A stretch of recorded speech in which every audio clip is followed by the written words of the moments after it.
ahead and start recording. Okay, and yesterday we were doing the area of parallelograms, and the bases and the heights had to be separated by a right angle, a 90-degree angle. In this case, we didn't know how high that was. We had to go out here, stretch that out, and find that out by using Pythagorean Theorem. Okay, so we found out that the height, two ways. One, you could memorize the special right triangle concept. Let me see if I can zoom in on some things here. And the other one was by using the Pythagorean Theorem. And this little gray triangle is what we did yesterday.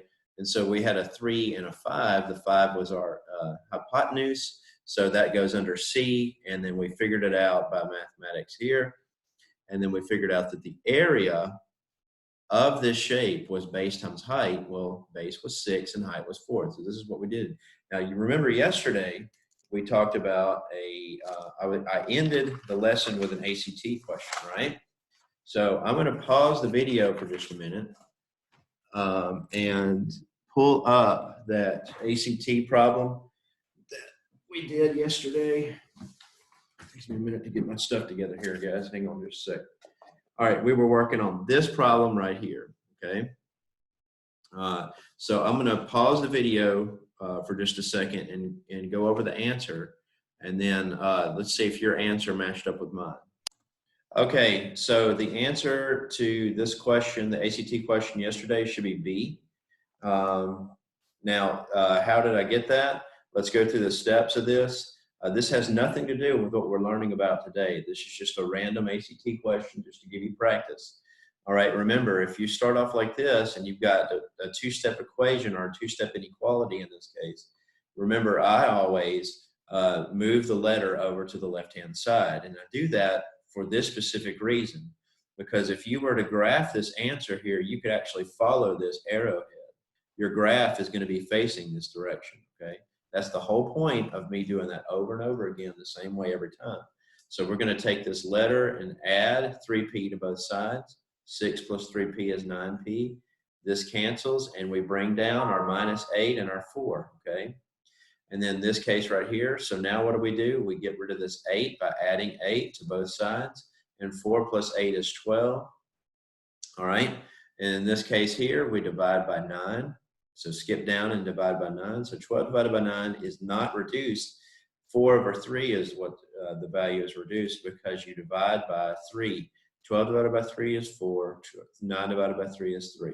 And so that's my final answer, and my arrow is going this direction.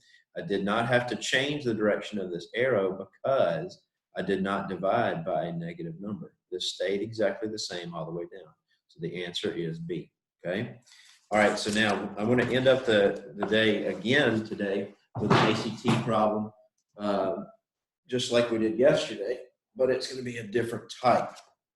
And now, so what we're going to do for the short term until I figure out what's going to happen here is if basically you could just follow me and stay ahead of me.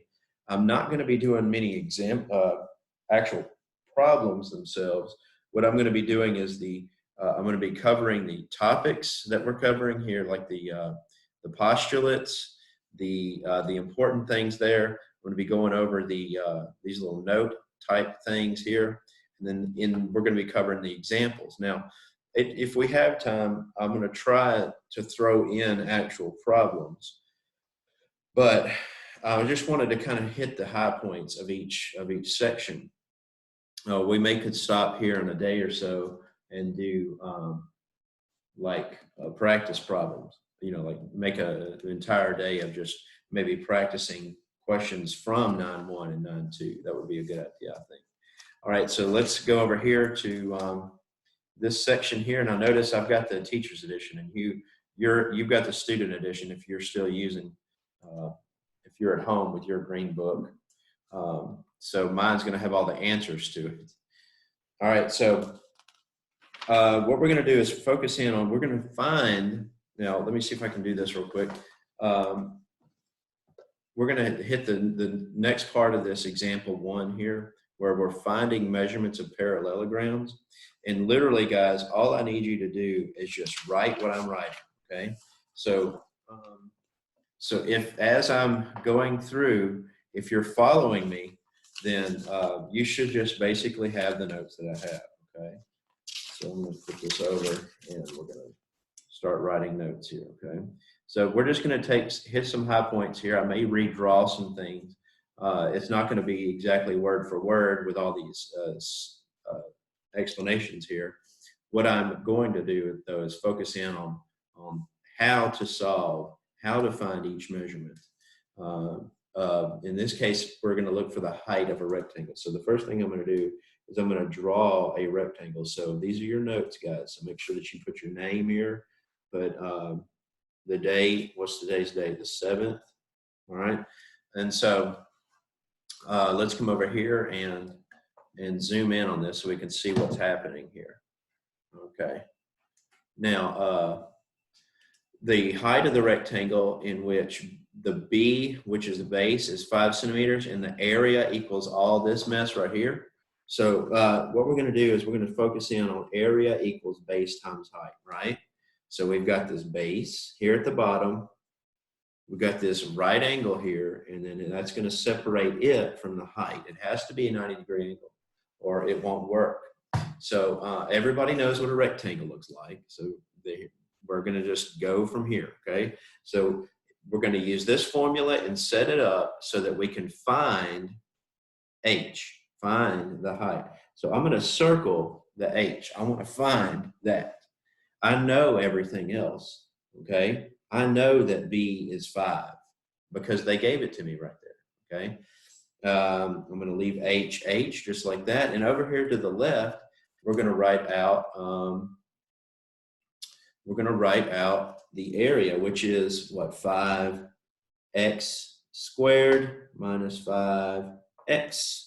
And I want you to notice something. We're going to do something very intelligent here, okay? If you notice that all 3 terms have a 5 in them, you can eliminate the 5.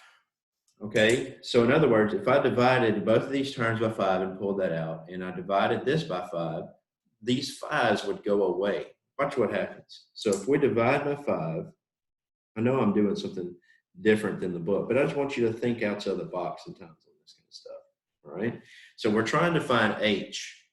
H is going to be equal to all this. Now, doesn't that look a little bit neater, right? You've gotten rid of all those numbers there, all right? What is h? Now, according to the book here, it says h is equal to x squared minus 8x. But what does that mean? Okay, so in this case, h is x squared minus x centimeters, and I'm going to put a bar around that. So this is the final answer, right? So if I know this looks kind of like more like algebra than it does geometry, but that's kind of the point of making you go through algebra first in order to grasp these concepts. Basically, you're just, this is a variable. You can throw in any number you want here. If you were to say choose the number 1 and put the number 1 in for x, well, h, the height, is in terms of that, okay? So let's move on to the next section. It's example 1, part C. Now we need to, instead of area, we're going to be doing perimeter. Now remember, perimeter yesterday we talked about, I'll show you that little picture again. Perimeter is going around the, where was that picture at? Don't remember where I had that. Anyway, oh, here it is. So a perimeter is walking around the outside of a shape. The area is what's inside. So if you wanted to walk into these trees and get all nasty and bugs and tree sap all over you, well, that's where the area would be, right? But if you wanted to walk just a perimeter and have like a nice little trail where you look, look at the trees and that you're walking, that's called the perimeter, okay? All right, so let's look at this. The perimeter of a rectangle. So we're going to draw out. Matter of fact, I'm going to write the word area right here. All right, so down here, we're going to write the word perimeter. Okay, so these are going to, I need to add in somebody's thing. Okay, so now if you'll look down here at the perimeter part, we're going to redraw the same exact rectangle. Now we've still got a base, right? We've still got a height, and it's at a 90-degree angle. So you can't have a base and a height designated without that right angle in the middle, okay? So let's move over to letter C. It says the perimeter of the rectangle in which A equals 12x, okay? Hey, good morning. Let me see if I can do this real quick. All right. Okay, so let me see if I can figure this out here. I gotta work on some things here, guys. I'm not really good at this. All right. So what we're gonna do, we're gonna focus in on mainly just doing the lesson here, because everything is posted to YouTube afterwards for those students who don't have access to the Zoom or can't get up that early to work on this. They can watch it as they want throughout the day. But it's good to see all of y'all, and appreciate all of your effort, and I miss every one of you, okay? So let's look at this. The perimeter of the rectangle in which A is equal to 12x. All right, so let's discuss some things. So we're going to start off. I understand that area and perimeter are not the same thing, but that's kind of what they're giving me to start off with. They're telling me that the area is this much. All right.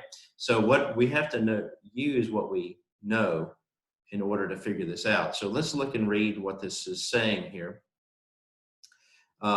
If you'll notice here, it's got a rectangle where it's got 6 feet off to the side. And let's read this just a second. It says, step 1, use the area and the height to find the base. Okay, so we've got this area, which is 12x. We've got this height of this rectangle, which is 6. So they're giving this to us. They didn't really state it, but they drew that off to the side. So my height is not going to be exactly to scale the way theirs is, but I just want you to understand that the height is 6. So we're going to replace h with 6. Now, what is it we're trying to find? We're trying to find the perimeter. So we need to know not only the height, which by the way happens twice, we also need to know the base, which happens twice, okay? So if you'll go over here to the area, they said what? The area was 12x. What was that? 12x only, right? Now that's feet squared. Area is measured in squares, just like that big green plot of land. It had a bunch of squares in it. In this case, we have 12x of those. And so what we're going to do is we're going to solve for b, okay?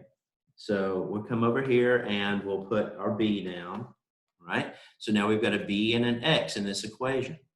So what is b, right? That's what I want to find. We're going to find b in terms of x, right? So what I have to do is I'm going to divide by 6.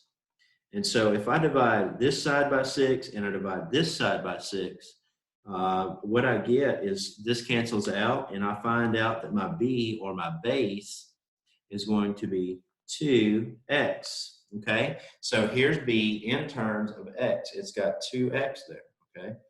So what is the height? The height is 6. What is the base? The base is 2x, okay? So let's prove that to you here, okay? Now, on this, it says, step 2, use the base and the height to find the perimeter.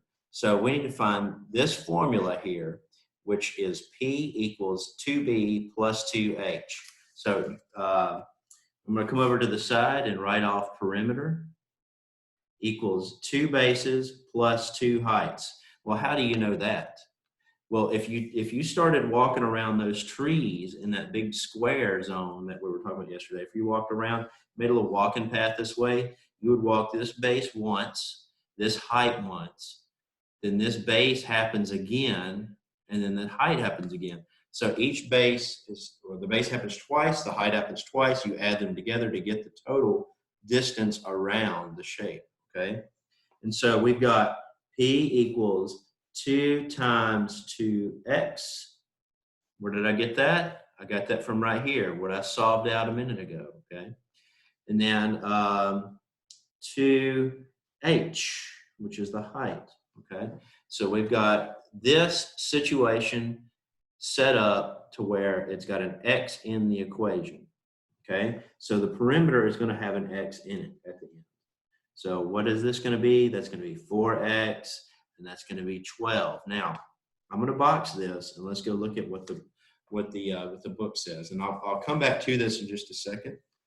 So let's look and see what the book says. It says P equals 4x plus 12 feet. Now remember, it's not feet squared like area is. Area is feet squared. All right, perimeter is just measured in feet. So if you were to walk around, how many steps would it take is basically what it comes down to. So in this case, we're just going to put FT for feet. All right. So now, what is your note? What are your notes that need to be turned in to me look like so far? They look like this. Okay. So let me see if I can. It's getting a little bit rainy outside today, and I'm in my sunroom, and so it's a little bit. Yeah, a little bit dim because it's raining. Okay, so this is what your notes should look like so far. And you'll just take a picture of, now, we're obviously not through. We're only 20, we're halfway through, basically, is what this comes down to. And I'm going to try and zoom through and explain a few things as we go. But what you're going to do is take a picture of this and upload it to email or Microsoft Teams. And each one of you should be assigned to my Microsoft Teams class, and you can log in through your student email, I believe, and then upload files that way. You can chat to me through that way. Sometimes it's faster for me to see chats through Microsoft Teams because I get a bunch of emails throughout the day through, for the school related stuff. And so, so if I happen to miss something of yours, I'll find it. It's just going to be a little longer if you email it. So I try to be on top of making sure that I see everything that you turn in. And those of you who have turned in stuff, guys, I know who you are. I've already emailed you back, and keep up the good work. I appreciate your diligence. And I know this stuff is really hard right now. This time is really hard. But we'll get back into the classroom, hopefully, eventually, and see how things go from there. But look, if we don't make it this year, you'll at least see me next year, and you can high-five me in the hallway, all right? So let's look at the next set of notes here. So we're going to go to a different topic, which was talking about triangles and trapezoids. So a minute ago, we were discussing, hey, let me see if I can pull this up. Good morning. Let me stop it. Yeah, there we go. Yeah, it'd be best if we could just not avoid doing the video stuff because that. All right, so let's look at triangles and trapezoids. They have different formulas, obviously. Okay, so let's see. And the formulas are going to be different, but the idea is very similar. Now, why is that? Because you're still talking about bases and heights. Now look at this. You've got a base and a height. You've got a separation by 90 degrees. Now, how does this affect, how does the shape of the object affect the area? Well, in this case, the triangle is only going to be 1/2 of what a quadrilateral is. So if you were to look at a quadrilateral like this, like if you were to draw a square out and draw a diagonal line across it like that, you'll notice that you've got two different triangles. So in other words, a triangle is half of what the quadrilateral would be, even though you still got the same base and the same height with a 90-degree angle there, okay? So that's half of BH. Now that's where that formula comes from.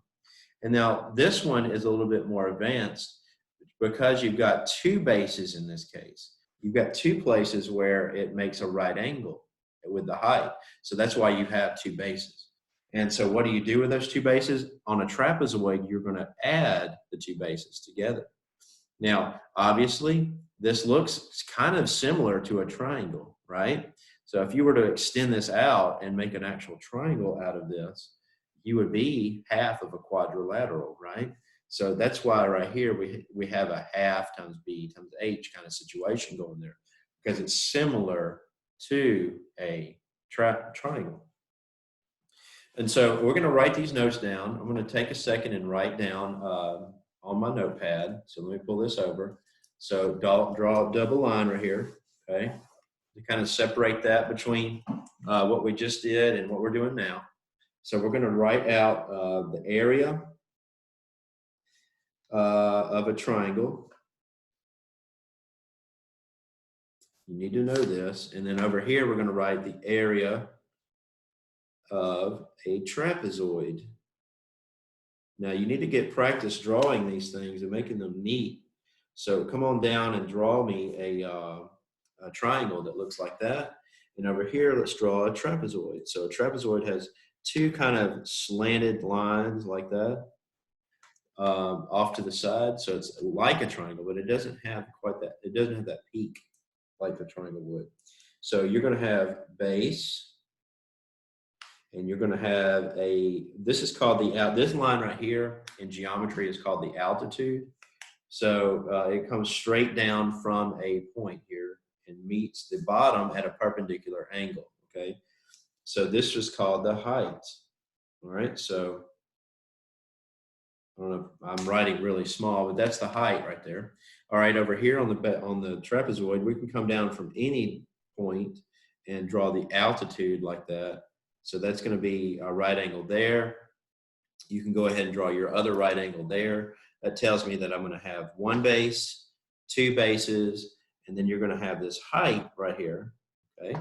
So now what we're going to do is, now that we know what the shapes look like and what they have involving the proportions of it, we're going to write out the formula. Now, I need you to memorize this formula, all right? So stick this in your head. Remember, the last one was area. Everybody knows that a quadrilateral has area equals length times width, right? You've always said length times width. In this case, we're going to say base times height. It's basically the same thing, okay? But in this case, the area of a triangle is half of that. So it's area equals 1/2 base times height. So keep that in your head, because when you get to algebra 3 or trigonometry, you're going to definitely need this formula, okay? You may not use this formula quite as much, but you'll use it every once in a while, and I guarantee you it'll be on the ACT, okay? So why is this stuff important? It's important because the higher you make on the ACT, the more you understand the material, the better scholarships you're going to get. This is literally money in your pocket, okay? So let's go on down, and now that we've got this formula written out, now notice I've got parentheses around the B1 and B2. So this is 1/2, these two added together, and then H, just like the last one. I am getting buzzed, so hang on just a second. All right, okay. So let's go to the next one. The example 2 is where I want to be. Now look, guys, I think what I'm going to do, you know, this 9-1, with us only having 40 minutes, I think what I'm going to do is I'm going to go over examples for 2 days. And then on the third day, every third day is going to be, I'll try and work out problems. We'll just do straight problems, okay? So we're going to do notes for a couple of days. I'm just trying to get an idea of how this is going to be mapped out, because time-wise, we're a little bit constrained, okay? And so down here at the bottom on example 2, so what do my notes look like so far? My page of notes that you're going to send in to me looks very similar to this, okay? Let me see if I can zoom this in. So you've got the area here, perimeter here, area of a triangle, and area of a trapezoid. You'll need this, and I'll make sure that I pause the video here and there, or I stop long enough for y'all to be able to write some things down. We're going to example 2 now, okay? All right, we are 30 minutes in, and I've got 10 minutes left. So let's see how much of example 2. Maybe I might be able to finish example 2 and then start talking about rhombuses and kites by the end of the day. But remember, we wrap the day up every day with an ACT problem, okay? All right, and let's look at this example 2. I'm going to read it out to you. Now, if you don't have your book, it's okay. I'm not worried about that. All you need to do is just kind of keep your eyes on the video. Now, I'm sorry about the moving around stuff. I've got this little document camera that I use to help me. All right, so we're going to find the measurements of triangles and trapezoids, and we're going to find each measurement. It says the area of a trapezoid in which base 1 and base 2 are 2 different numbers, and then your height is 3, okay? So you're going to figure out the formula, add it up, work it out, and you should get this answer. So remember, our first base is 9, our second base is 12, and our height is 3. So we're going to draw that, all right? So let's come over here to the trapezoid, since this is a trapezoid, and we're going to redraw the trapezoid, make it small. Let me zoom in on this, okay? I'm having to do acrobatics with this this little document camera. It's not easy to deal with. So, okay, so let's draw this trapezoid. Draw your altitude. Draw your right angle there. That's important. Remember, your base 1 is 9. Your base 2 is 12. And what did we say our height was? Our height was 3. Okay, so I'm going to put 3 right in the middle. So how does this work? So at the bottom, we're going to write A equals 1/2 times 9 plus 12 times 3. That's literally following from this formula here. So I'm just copycatting this right here. So we've got 9 plus 12. Now we're going to work it out. 9 plus 12 is 21. And then there's no real way to divide by 2 here. It's not going to be a nice pretty number. So what we're going to do is multiply 3 by 21. So that's going to be 63. 63 divided by 2. 63 divided by 2. If you have a calculator, you can pull it out. If you don't have a calculator, don't worry about it. Second mode clear. So I'm going to type in, let me see if I can brighten this up so you can see this. 63 divided by 2, and I get 31.5, okay? So if you have a calculator, follow me, cell phone, whatever you have, just pull it out and work on it. So we've got 31.5, but what does that mean? 31.5 what? All right, well, let's look at the unit. You see where it says centimeters here? Now remember, area is measured in squares, so it's going to be centimeters squared, okay? And so this is what I want you to be able to understand and grasp. So this is going to be part of your notes, all right? Under the area of a trapezoid portion, you're going to have that. All right, let's go over to the other side. I'm going to pause right there, give yourself a chance to write that down. Those of you who are watching the YouTube video can pause it for a longer amount of time. Now, we're going to go over to the next page. It says find the measurement of this triangle, basically. But in this case, they're trying to throw you off by putting a variable in there. So let's look at this. You see how you've got an X here and a B there, all right? Well, this is your base of your triangle. Your base is from here to here. It doesn't extend out where this dotted line is. That's not the base. What they're doing is they're drawing a line out so that they can make a right angle with this altitude right here. This is straight up and down from the tip of this triangle. So from here to the line here is X inches, or what they're saying. So we've got a base. We don't know what the base is. Not yet. We're going to find what that is. It says the base. We need to find the base of the triangle in which area equals this. Now it's in inches squared because that's where all the squares are on the inside of your triangle. So let's draw this out. Let's go over your triangle on your notes, and let's draw this triangle the best we can. So I think it went kind of like this. It slants like that. And then you're going to have B base like that, and dotted line, altitude straight down, makes a right angle there. Our height was, what did we say? X inches or something like that. Is that what it said? Just to double check. Let's pull that. Yep. So we're there. So now we're going to work out the rest of it. Now, if this is the area of a triangle, so we're going to use the area of a triangle formula. So we're going to start off with this formula here. Now, we don't know B, okay? So I'm going to circle B. I don't know that. But I do know H, right? So H, we found out right here, they gave it to us, was X, all right? And then A is the area, the capital A is the area, and they gave that to me in the problem on example 2. They said that the area was X squared, okay? So I'm going to come over here and put X squared where A was. Now, all I have to do is solve for B, okay? I want that B right there, so I'm going to have to get rid of some things. What do I have to do? So off to the side, I'm going to put a few little notes here. I'm going to put a little star like that. Well, I don't know. There's no real nice way to do this, okay, guys? So what we're going to do, I'll tell you what, scrap that. I'm not going to explain it. I'm just going to go with it. All right, we're going to divide by X here.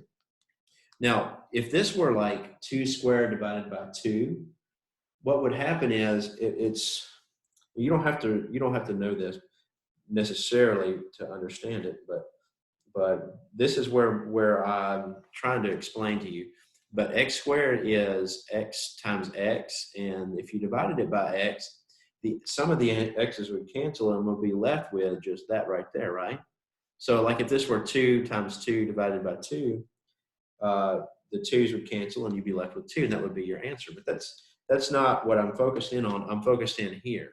Now, these are just some notes off to the side. So if I were to look at this real quick, now I don't know how much you remember from Algebra 1, but when you divide like terms with exponents, you really are subtracting the exponents. I don't know if you remember that, but 2 minus 1 is 1. So in this case right here, just like that, there's 1x. X squared divided by x is going to be x. So that's how you eliminate that. Just like this. What's 1 minus 1? 0, right? So x to the 0 power will be 1. So that when you say, every time you say, hey, you're supposed to cancel that out, well, what you're saying is it's to the 0 power. All right? You've got to think, math is a little deeper than it is on this. It looks like on the surface, okay? There's more going on than what looks like is happening right in front of you, okay? So B is what I want, but all I have is half of B, all right? So I'm going to multiply both sides by 2, and then we have 2x equals B, and my final answer is that. So now, look, I know this was kind of a jumbled mess right here. So let me pull this back so you can see what this looks like. All right, these are your notes. I want you to freeze frame that screen. We're going to have to stop right here because we're already 39 minutes in. So you see how short this day is with us. I wish I had longer, but that's what my email is for. So if